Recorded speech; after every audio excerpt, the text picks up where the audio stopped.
Hello everyone, स्वागत है आपका एक और नए सेशन के अंदर। तो बच्चों, चैप्टर चल रहा है हमारा nature and significance of management और आज है इसकी 7th क्लास। आई होप बच्चों आपने इसके पहले 6 पार्ट्स ऑलरेडी देख रखे होंगे और अगर नहीं भी देख रहे हैं तो कोई बात नहीं, ये सेशन जैसे ही कंप्लीट होगा उसके बाद आप पहले 6 पार्ट उसको देख लेना। मुश्किल से 1.5 घंटे के अंदर आपके सारे पार्ट्स क्लियर हो जाएंगे और आप एकदम अप टू डेट हो जाओगे चैप्टर को लेके। तो चलिए बच्चों, कंटिन्यू करते हैं आज की क्लास को। तो बच्चों, अभी तक अगर देखा जाए ये सारे टॉपिक्स हमारे कंप्लीट हो चुके, टॉपिक नंबर 1 to 7। और आज जो हम पढ़ने वाले वो है हमारा टॉपिक नंबर 8 और सबसे ज्यादा इंपॉर्टेंट टॉपिक है इस पर्टिकुलर चैप्टर का, दैट इज कोऑर्डिनेशन। सबसे ज्यादा इंपॉर्टेंट इस particular examination point of view से, क्योंकि अगर मैं बात करूं पिछले 10 साल की तो ये 5 से 6 बार पूछा जा चुका है। तो बहुत ही ज्यादा इंपॉर्टेंट है। That is topic number 8, coordination, the essence of management. तो चलिए बच्चों, इस टॉपिक की तरफ चलते हैं और पढ़ते हैं कि एक्चुअल में ये क्या है और हमसे क्या कहना चाह रहा है। तो ये पेज हो चुका है, ये भी हो चुका है, ये सारे टॉपिक्स हमारे हो चुके हैं और आज हम स्टार्ट करने वाले कोऑर्डिनेशन। तो चलिए बच्चों, स्टार्ट करते हैं कोऑर्डिनेशन का मतलब क्या है। तो बच्चों, अगर सिंपल वर्ड्स में कोऑर्डिनेशन का मतलब बताऊं मैं आपको, कोऑर्डिनेशन का मतलब होता है तालमेल बिठाना।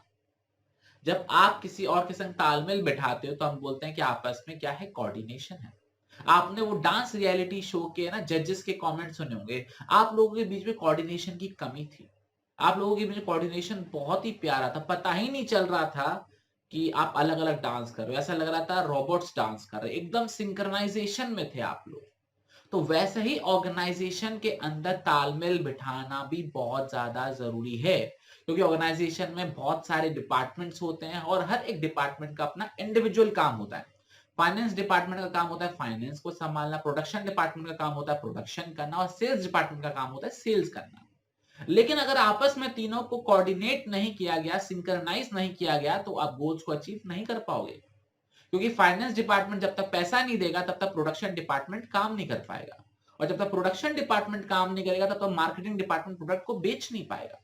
तो जब तक तीनों को अगर हम सिंक्रनाइज नहीं करेंगे तो हमारे जो गोल्स हैं वो अचीव नहीं हो पाएंगे। तो कोऑर्डिनेट करना आपस में बहुत ही ज्यादा जरूरी है। Coordination is the essence of management. मतलब ये समझ लो, जो हमारे planning, organizing, staffing, directing, controlling है, हमारे डिपार्टमेंट्स होते हैं, हमारे बॉसेस होते हैं, अगर सब में कोऑर्डिनेशन नहीं आया तो ऑर्गेनाइजेशन चलाना बेकार है। बेटा घर पे बैठ जाओ, ज्यादा बढ़िया रहेगा। तो कोऑर्डिनेशन करना बहुत ज्यादा जरूरी है। तो अब एक्चुअल में देखते हैं कि डेफिनेशन क्या है कोऑर्डिनेशन की। रीड करते हैं क्या लिखा हुआ है। The process by which a manager synchronizes the activities of different departments is known as coordination। वो प्रोसेस जिसके द्वारा मैनेजर सारे डिपार्टमेंट्स को आपस में सिंक्रनाइज करता है, उस चीज को हम क्या बुलाते हैं, कोऑर्डिनेशन बुलाते हैं। क्लियर? सिंक्रनाइजेशन का मतलब होता है तालमेल बिठाना। ठीक है ना? मैंने इंफॉर्मेशन मांगी, उसने मुझे तुरंत इंफॉर्मेशन दी, मेरा काम हो गया। अगर मैंने इंफॉर्मेशन मांगी, सामने वाले ने इंफॉर्मेशन नहीं दी, तो मैं लटक जाऊंगा। तो लटकूंगा तब जब हमारी कोऑर्डिनेशन प्रॉब्लम होगी, और वो इंफॉर्मेशन वो तुरंत दे रहा है तो मतलब हमारे बीच में कोऑर्डिनेशन की कोई दिक्कत नहीं है। क्लियर? ओके। आगे उन्होंने पूरा प्रोसेस बताया हुआ है कि अभी हमने लास्ट क्लास के अंदर प्लानिंग पढ़ा था, ऑर्गेनाइजिंग पढ़ा था, स्टाफिंग पढ़ा था, डायरेक्टिंग पढ़ा था, कंट्रोलिंग पढ़ा था, फंक्शंस पढ़े थे, क्या होते हैं ये सारी चीजें। तो ये आपस में भी कोऑर्डिनेटेड होती हैं। अगर ये आपस में कोऑर्डिनेट नहीं होंगी, एक के बाद एक के बाद एक सीक्वेंस में नहीं फॉलो होंगी, तो आप काम नहीं कर पाओगे ऑर्गेनाइजेशन के अंदर। तो देखो उन्होंने वही बात लिखी हुई है। The process of coordinating the activities of an organization begin at the planning stage. Planning के स्टेज पे ही चालू हो जाता है कोऑर्डिनेशन करना। टॉप मैनेजमेंट पूरे एंटायर ऑर्गेनाइजेशन के लिए प्लान करता है, उसी हिसाब से ऑर्गेनाइजेशन स्ट्रक्चर बनाता है। ऑर्गेनाइजेशन स्ट्रक्चर का मतलब क्या हो गया, जैसे आपके स्कूल में नहीं होता है, सबसे पहले प्रिंसिपल होता है, फिर वाइस प्रिंसिपल होता है, फिर कोऑर्डिनेटर्स होते हैं, फिर एचओडीज होते हैं, फिर टीचर्स होते हैं, फिर लैब असिस्टेंट होते हैं। तो ये क्या एक सीक्वेंस, एक स्ट्रक्चर है, पहले ऊपर, फिर दूसरा, फिर तीसरा, फिर चौथा। इसको स्ट्रक्चर बुलाते हैं। तो पहले ऑर्गेनाइजेशन के लिए प्लानिंग करी जाती है, फिर उसका स्ट्रक्चर बनाया जाता है, फिर लोगों को भरा जाता है।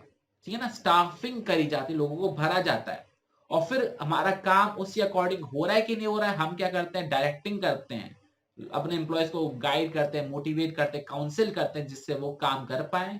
और लास्ट में हम क्या करते हैं, कंट्रोलिंग करते हैं। कंट्रोलिंग का मतलब क्या है, जैसा सोचा था वैसा हुआ कि नहीं हुआ, क्यों नहीं हुआ और फ्यूचर में रिपीट ना हो, उसके लिए हम कंट्रोलिंग भी करते हैं। तो ये सारी चीजें आपस में क्या होती है, वेल कोऑर्डिनेटेड होती है। क्लियर? कोई भी डाउट इसके अंदर हो तो बताइए फटाफट से। ओके, अब बच्चों बात करते हैं बच्चों कैरेक्टरिस्टिक्स ऑफ कोऑर्डिनेशन की। कैसे पता चलेगा कि कोऑर्डिनेशन हो रहा है या कोऑर्डिनेशन है ये चीज, तो इसके लिए हमको उसकी कैरेक्टरिस्टिक्स पढ़नी पड़ेंगी। तो पहली जो कैरेक्टरिस्टिक है बच्चों वो क्या है, coordination integrates group efforts. Coordination integrates group efforts, सारे डिपार्टमेंट सारे लोग अपना इंडिविजुअली काम करते हैं, ये हम सबको पता है। मेरा काम है कोडिंग करना तो मैं कोडिंग करूंगा, आपका काम है प्रोडक्शन करना तो आप प्रोडक्शन करोगे, आपका काम है सेल्स करना तो सेल्स करोगे। लेकिन आपस में जब तक हम तीनों जोड़ेंगे नहीं, हमारे काम को जोड़ा नहीं जाएगा, तब तक हम टारगेट्स अचीव नहीं कर पाएंगे। तो कोऑर्डिनेशन क्या करता है, हम सब लोगों के कामों को इकट्ठा करता है, डाइवर्स जो हमारे अलग अलग काम उसको एक करता है, इंटीग्रेट करता है, जिससे कॉमन गोल जो है वो अचीव हो जाते हैं। क्या आपको ये चीज क्लियर हो रही है? रीड करने क्या लिखा हुआ है, कोऑर्डिनेशन यूनिफाइज। यूनिफाइज का मतलब होता है इकट्ठा करना, एक जैसा करना, क्या, unrelated and diverse interest into purposeful work activity. It gives a common focus to group efforts, मतलब हर कोई अपना अपना काम कर रहा है लेकिन उसको कॉमन फोकस देता है कि आपको इस डायरेक्शन में काम करना है, to ensure that the performance is at is it was plan and schedule. तो जैसे हमारा प्लान करा गया था, जैसे हमारा स्केड्यूल होता, उसी हिसाब से हमारी परफॉर्मेंस हो जानी चाहिए। क्लियर हो गया आपको कि इंटीग्रेट ग्रुप एफर्ट्स कैसे करता है, जो भी अलग अलग एक्टिविटीज है उनको एक करता है और एक पर्पसफुल एक्टिविटी बना देता है, कॉमन डायरेक्शन हमको मिल जाता है गोल्स को अचीव करने के लिए। क्लियर? ओके। सेकंड जो हमारी कैरेक्टरिस्टिक्स है बच्चों वो क्या दे रखी है, coordination ensure unity of action. क्या लिखा हुआ है, unity of action. Unity of action का मतलब क्या होता है, एक ही डायरेक्शन में जाना, एक ही डायरेक्शन में काम करना। ठीक है, पहले रीड करेंगे अच्छे से क्लियर हो जाएगा। It act as a binding force between departments. क्या लिखा हुआ, बाइंडिंग फोर्स, सारे डिपार्टमेंट्स को ये बांध कर रखता है, आई रिपीट बांध कर रखता है, और ये एंश्योर करता है कि हर कोई जो भी काम कर रहा है, जो भी डिपार्टमेंट हर कोई काम कर रहा है, वो गोल्स को अचीव करने के लिए काम कर रहा है। जैसे मैंने आपको स्टार्टिंग में बताया था कि अगर सारे departments, finance department, production department, marketing department आपस में कोऑर्डिनेटेड नहीं होंगे तो आप गोल्स अचीव नहीं कर पाओगे। तो कोऑर्डिनेशन क्या करता है, सबको बांध कर रखता है। तो की लाइन जो है ना, बाइंडिंग फोर्स, इससे आप बता पाओगे कि हाँ यहाँ पर यूनिटी ऑफ एक्शन की बात हो रही है। क्लियर? कोई डाउट इसके अंदर? ओके। तीसरा, coordination is a continuous process. अभी ये इस पैराग्राफ के अंदर हमने यही तो पढ़ा था, कोऑर्डिनेशन क्या कंटिन्यूअसली चलती रहती है, ये वन टाइम फंक्शन नहीं, कंटिन्यूअस है। प्लानिंग से चालू होती है, कंट्रोलिंग तक चलती रहती है, फिर कंट्रोलिंग से फिर प्लानिंग चालू होगा, कंट्रोलिंग तक चलेगा, मतलब ये घूमता रहेगा। तो it begins at the stage of planning and continuous till controlling. Clear? तो 3 पॉइंट हो गए। सबसे पहला पॉइंट क्या था हमारा कि एक ग्रुप का इंटीग्रेट ग्रुप एफर्ट्स, दूसरा यूनिटी ऑफ एक्शन, तीसरा हमारा क्या है, कंटिन्यूस प्रोसेस। फोर्थ हमारा पॉइंट बहुत ही सिंपल है, coordination is a all pervasive function. क्या लिखा हुआ है, ऑल परवेसिव फंक्शन। परवेसिव का मतलब मैंने आपको बताया था यूनिवर्सल। तो ध्यान रखना, कोऑर्डिनेशन हर एक ऑर्गेनाइजेशन में लगता है, हर एक लेवल पर लगता है, चाहे आप टॉप लेवल पर हो, चाहे आप मिडिल लेवल पर हो, चाहे आप सुपरवाइजरी लेवल पर हो, चाहे आप पॉलिटिकल पार्टी में हो, चाहे आप स्कूल में हो, चाहे आप बैंक में हो, चाहे आप किसी कॉर्पोरेट कंपनी में हो, सब में कोऑर्डिनेशन की जरूरत होती है। कोऑर्डिनेशन हर जगह होता है, मौजूद होता है। क्लियर? क्या लिखा हुआ है, coordination is required at all the levels of management due to the interdependent nature of activities of various departments. जैसे हमने देखा था, प्रोडक्शन डिपार्टमेंट तभी काम कर पाएगा जब फाइनेंस वाला उसको पैसे देगा, मार्केटिंग डिपार्टमेंट वाला तभी काम कर पाएगा, प्रोडक्शन वाला बोलेगा कि हाँ मेरा माल बन गया। तो क्योंकि सारे डिपार्टमेंट्स आपस में इंटरडिपेंडेंट होती हैं, तो कोऑर्डिनेशन की जरूरत जो है वो हर जगह हो जाती है, हर ऑर्गेनाइजेशन में हर एक लेवल पर हो जाती है। और अगर कोऑर्डिनेशन नहीं हुआ तो ओवरलैपिंग होगी। ओवरलैपिंग का मतलब होता है रेपिटेशन होगा, केओस का मतलब होगा कंफ्यूजन होगा। ठीक है ना, तो कोऑर्डिनेशन की वजह से आप क्या कहते हैं, डुप्लीकेट काम भी नहीं करते हो, रेपिटेटिव काम भी नहीं करते हो, आपको किसी कंफ्यूजन भी नहीं होता। क्लियर? 4 कैरेक्टरिस्टिक्स हो गई, integrate group efforts, unity of action, continuous process और ऑल परवेसिव फंक्शन। क्लियर? कोई भी डाउट बच्चों अभी तक इसके अंदर? ओके, आगे बढ़े। फिफ्थ क्या है, coordination is the responsibility of all managers. All managers मतलब टॉप लेवल भी, मिडिल लेवल भी, सुपरवाइजरी लेवल भी। आई रिपीट, टॉप लेवल भी, मिडिल लेवल भी, सुपरवाइजरी लेवल भी, सबकी जिम्मेदारी है कोऑर्डिनेशन बिठाना ऑर्गेनाइजेशन के अंदर। तो क्या लिखा हुआ है? Coordination is the function of every manager in the organization. Top level needs to coordinate with their subordinates to ensure that overall policies for the organization are duly carried out. ये example दे रखा है। दूसरा, middle level management coordinates both top level and first liners, और operational level management coordinates the activities of the worker. ये example दे रखे हैं कि टॉप लेवल कैसे कोऑर्डिनेट करता है, मिडिल लेवल कैसे कोऑर्डिनेट करता है, और हमारा जो ऑपरेशनल लेवल या सुपरवाइजरी लेवल है ये कैसे कोऑर्डिनेट करता है। मतलब ये हर एक मैनेजर की जिम्मेदारी है कि वो क्या करे, कोऑर्डिनेट करे। क्लियर? ओके। लास्ट जो हमारी कैरेक्टरिस्टिक्स दे रखी है वो क्या दे रखी है? Coordination is a deliberate function. Deliberate का मतलब होता है एकदम सोचा समझा फंक्शन है। ये अपने आप को नहीं होता, तुक्के में नहीं होता, ये आपको कॉन्शियसली, ध्यान से, डेलिब्रेटली करना पड़ता है, तभी ऑर्गेनाइजेशन में कोऑर्डिनेशन आता है। वो आपको लगता होगा कि सिर्फ टारगेट बताने से कि आपका ये टारगेट, आपका वो टारगेट है, ये बताने से काम हो जाता है, तो आप गलत फहमी में हो। आपको टारगेट बिठाने के बाद भी लोगों से काम करवाना होता है। ध्यान रखना, कॉपरेशन भी जरूरी है, कोऑर्डिनेशन भी जरूरी है।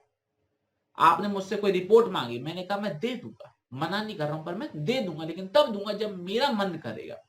तो मैं आपके साथ कोऑपरेट तो कर रहा हूं, लेकिन मैं आपके साथ कोऑर्डिनेशन में नहीं हूं। मैं आपको तब नहीं दे रहा हूं जब आपको जरूरत है। तो ऐसे केस के अंदर कॉपरेशन हो, कोऑर्डिनेशन ना हो, कोऑर्डिनेशन हो, कॉपरेशन ना हो, तो आपस में क्या होती, गड़बड़ हो जाती है। तो एज अ मैनेजर आपको डेलिबरेटली ये सारे काम करवाने पड़ते हैं।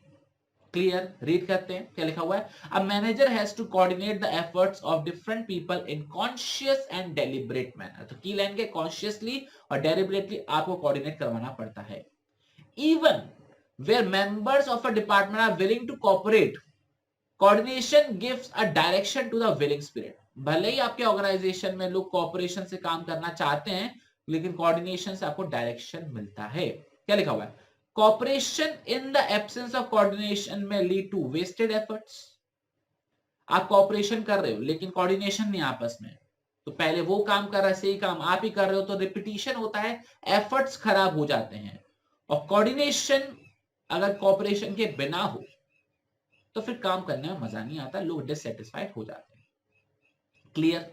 मतलब ये आपस में मिल बांट के काम करना ये कोऑपरेशन है, लेकिन सही टाइम पर काम करना ये कोऑर्डिनेशन है। तो दोनों ही चीजें जरूरी है, एक भी चीज अगर नहीं हुई तो गड़बड़ घोटाला हो जाएगा। तो इन्होंने लास्ट में क्या लिखा हुआ है? Coordination is not a separate function of management but it's very essence. ये अलग से फंक्शन नहीं है। Planning, organizing, staffing, directing, controlling, हमारे 5 फंक्शंस होते हैं। कोऑर्डिनेशन सबको जोड़कर रखता है। ये कह लो कि मोतियों की माला में जो धागा होता है ना, ये कोऑर्डिनेशन है। जो माला है, माला के अंदर जो हमारे बीन्स होते हैं वो हमारे फंक्शंस हैं, और ये धागा है जो सबको जोड़ के रखता है।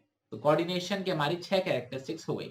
पहला, इंटीग्रेट ग्रुप एफर्ट्स। दूसरा, एंश्योर यूनिटी ऑफ एक्शन। तीसरा, कंटिन्यूअस प्रोसेस। चौथा हमने क्या पढ़ा था, मैं दिमाग से निकल गया, स्लिप हो गया, एक समय में दिखा देता हूं आपको। चौथा है ये ऑल परवेसिव फंक्शन है। पांचवा क्या है यहाँ पर, हमारा फंक्शन था ये हर एक मैनेजर की रिस्पॉन्सिबिलिटी। और छठा क्या है, डेलिब्रेट फंक्शन है। तो एक बार फिर से रिपीट करते हैं। पहला फंक्शन क्या है हमारा, इंटीग्रेट ग्रुप एफर्ट्स। दूसरा, यूनिटी ऑफ एक्शन। तीसरा, कंटिन्यूअस प्रोसेस। चौथा हमारा क्या है, मैं फिर से भूल गया नहीं, बोला नहीं हूं मैं, ऑल परवेसिव। ठीक है। पांचवा हमारा क्या है, रिस्पॉन्सिबिलिटी ऑफ ऑल मैनेजर। और छठा हमारा डेलिब्रेट फंक्शन। आई होप बच्चों को ये चीज अच्छे से क्लियर हो गई होगी, कैरेक्टरिस्टिक्स ऑफ मैनेजमेंट। रखना, कैरेक्टरिस्टिक्स सबसे ज्यादा इंपॉर्टेंट है। 5 नंबर या 6 नंबर में पूछा जाता है एज इट इज, वो भी डायरेक्ट क्वेश्चन आता है, explain the various characteristics of coordination. तो ध्यान रखना, बहुत ही ज्यादा इंपॉर्टेंट है। इंपॉर्टेंट से याद आया, कोऑर्डिनेशन क्यों करना इंपॉर्टेंट है, जरा वो बात पर डिस्कस करते हैं। आई रिपीट, कोऑर्डिनेशन करना जरूरी क्यों है, इस मुद्दे पे भी तो बात कर ले। What are the importance of coordination? 3 importance है जो हमको पढ़नी है। पहला है ग्रोथ इन साइज, दूसरा है फंक्शनल डिफरेंशिएशन, और तीसरा है स्पेशलाइजेशन। तो एक एक करके तीनों को डिस्कस करते हैं। पहला, ग्रोथ इन साइज। देखो, जैसे जैसे ऑर्गेनाइजेशन ग्रो करेगा, नंबर ऑफ जो पीपल है, नंबर ऑफ एम्प्लॉय जो हमारे ऑर्गेनाइजेशन में वो काम करेंगे वो इंक्रीज होंगे। है ना, बिल्कुल सही। तो ऐसे केस के अंदर सबको कोऑर्डिनेट कराने में मुश्किल आएगी। है ना, सब अपना अपना अलग अलग काम करेंगे, तो एज अ मैनेजर हमको उनको इंटीग्रेट कराना पड़ेगा, बिल्कुल कराना पड़ेगा। ऊपर से मुझे एक बात बताओ, हर एक एम्प्लॉय के अपने अलग गोल्स हैं, अपनी अलग जरूरतें हैं, अपना अलग बैकग्राउंड है, अपने अलग एक्सपेक्टेशन है काम करने की। है ना, हर एक अपना अलग एटीट्यूड है। तो ऐसे केस में जरूरी हो जाता है कि सब लोग ऑर्गेनाइजेशन गोल्स की तरफ काम करें, और उस चीज के लिए कोऑर्डिनेशन करना, उनके गोल्स को, उनके पर्सनल गोल्स को ऑर्गेनाइजेशन गोल्स के संग अलाइन करना, ये ज्यादा जरूरी हो जाता है। अगर आप ऐसा नहीं करोगे तो आप गोल्स अचीव नहीं कर पाओगे। तो मैं फिर से रिपीट करता हूं, जैसे जैसे ऑर्गेनाइजेशन ग्रो करता है, हमारे यहाँ नंबर ऑफ डिपार्टमेंट्स बढ़ते हैं, हमारे यहाँ जो लोग काम कर रहे हैं वो बढ़ते हैं, और हर एक इंसान की अपनी अलग अलग जरूरत होती है। तो एज अ मैनेजर हमारा काम क्या होता है, सबके एफर्ट्स को यूनाइट करो जिससे हम गोल्स अचीव कर पाए। हाँ या नहीं, तो होता है, बिल्कुल सही। तो कोऑर्डिनेशन में हमारे जो मैनेजर्स हैं उनकी जिम्मेदारी क्या है कि हर एक इंडिविजुअल लोगों को सेम डायरेक्शन में लेके चलना है, सेम काम करवाना है, जिससे हम अपने ऑर्गेनाइजेशन गोल्स को अचीव कर पाए। और ऐसा करने के लिए उनके जो पर्सनल गोल्स हैं, financial needs, social needs, high level needs, इसको ऑर्गेनाइजेशनल के सर्वाइवल प्रॉफिट ग्रोथ के संग अलाइन कर दो, तो मजा ही आ जाए। क्लियर। तो ये हमारा पहला पॉइंट, ग्रोथ इन साइज। तो जैसे जैसे ऑर्गेनाइजेशन ग्रो करेगा, कोऑर्डिनेशन की जरूरत और भी ज्यादा बढ़ती जाएगी। क्लियर, कोई भी डाउट? आगे बढ़े। दूसरा क्या है हमारा, फंक्शनल डिफरेंशिएशन।